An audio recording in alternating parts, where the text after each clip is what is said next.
Okay, so hey guys, welcome back to another predictions video, and in today's video I'm going to be predicting the Prograis versus Zorrilla fight. If you are new around here then you haven't subscribed, please do so, like the video if you do need like the video, and let's get straight into it. So, going into this fight, Prograis is 28-1 with 24 KOs, and Zorrilla is 17-1 with 13 KOs.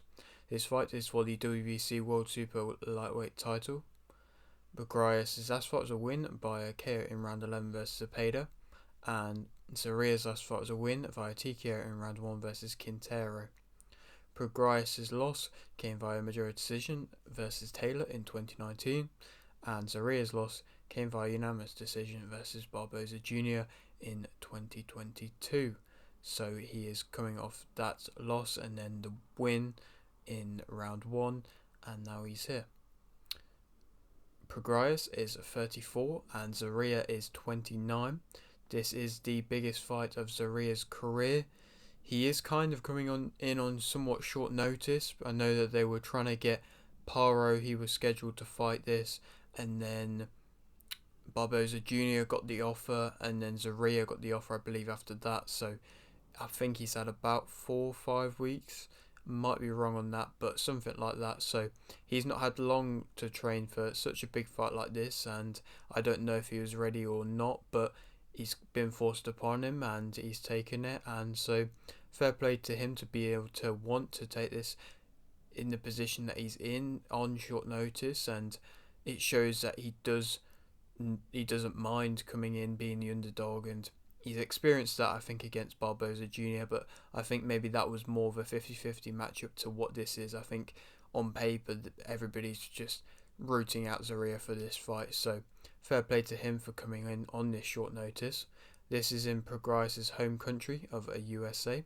This is Prograis' first fight with Matchroom, and this is Prograis' first defense of the title, so all the kind of factors fan-wise will be in his favour. Of course, Matchroom, fair play to putting him. This is a tough test for him, and it's good to see that they're wanting to give him this tough test, and it seems like there will be more tough tests ahead for him with him joining Matchroom, and that's never a bad thing.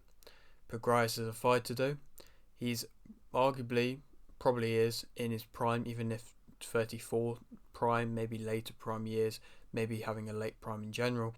He's a southpaw, unorthodox type style, great athleticism, difficult to pin down, always moving, counters well, good head movements, finds the angles, deceptive, baits you in, waits for you to make a mistake, disguises his shots, works you down, shot selection, great shot selection, and a high level of work rate. He's always going to be there, even in the later rounds. Like I said, that athleticism is always going to be there, and he's always going to be throwing. And the way that he does find his angles with his disguising kind of style, and the way that he does just move his head, not always got the best body movement, but the way he's always moving his head makes it difficult to be able to, like I said, pin him down and land them big headshots, because he's always moving it, and so he's going to bait you in, wait for you to make that mistake, and then capitalize with using the angles and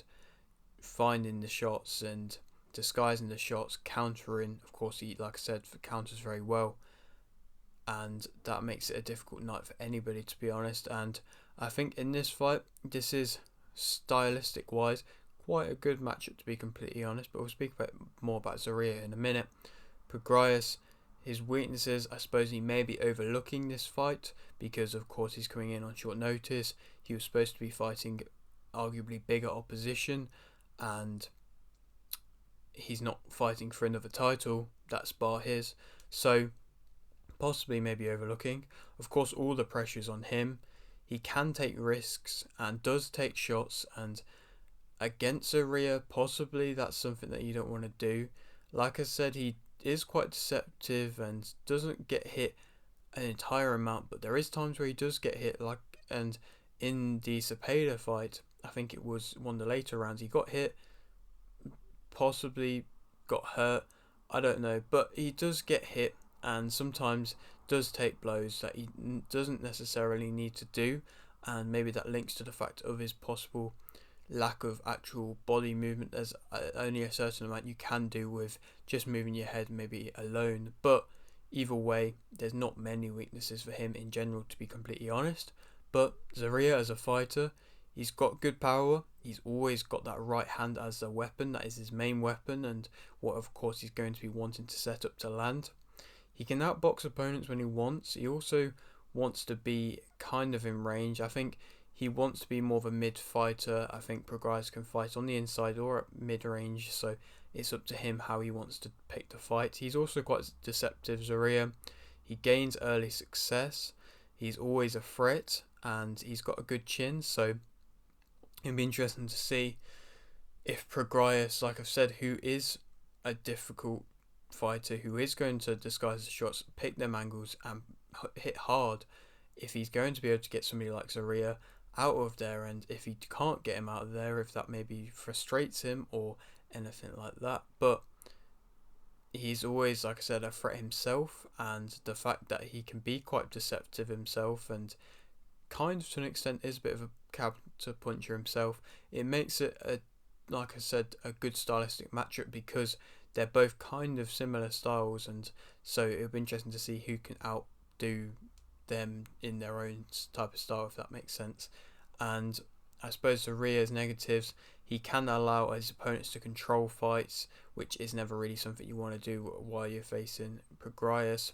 He may be a little bit gun shy and waste his opportunities, maybe he'll be a little bit afraid to take risks and have that low volume, and that's something which he's always kind of struggled with. There's been fights where he's had success before and maybe not turned the tempo quite enough to be able to get fights out of there. I think he did a little bit against Barboza, but either way, I think he did get outboxed in general against Barboza and let Barboza fight his fight and do what he wanted to do. And like I said, if he is going to be gun shy and you can't really be against Prograis because I don't think you're going to get many opportunities. You might do, I don't know, but I just think that like I said, I don't think he can be gun shy because he needs the volume to be able to, especially away from home in Prograis' hometown. He's going to need that volume and need to be throwing and need to be showing something to the judges because if it goes to points, and Prograis is just going to win if he's not throwing that much and just trying to set up one shot per round. But of course, Prograis, that makes him the favourite for this fight, and I think that Prograis will win via TKO in round 6. I think he'll be honestly too much. I think Zorrilla might let him box his own fight, to be completely honest, and like I said, if that happens, then it's never going to be a good thing. And if Zorrilla is going to make any mistakes, he's going to get punished and going to get punished badly, and I think Prograis is a known finisher and is going to be able to beat Zorrilla relatively comfortably and get him out of there within 6 rounds. And then possible matchups, of course, the Paro one's there, Barboza Jr. one's there. Don't really know what's going on with that Barboza Jr. one in general, to be completely honest. Been talks of Haney, that's if he comes over to Matchroom. Catterall, another possible matchups. Matias might be joining Matchroom, so lots of big fights for him, and he's got lots of options at the moment, so I think it's not going to be difficult to find him an opponent. But yeah, that is it for today's fight video. Hope you enjoyed. Like if you did, like this, subscribe if you're new, and thanks for watching.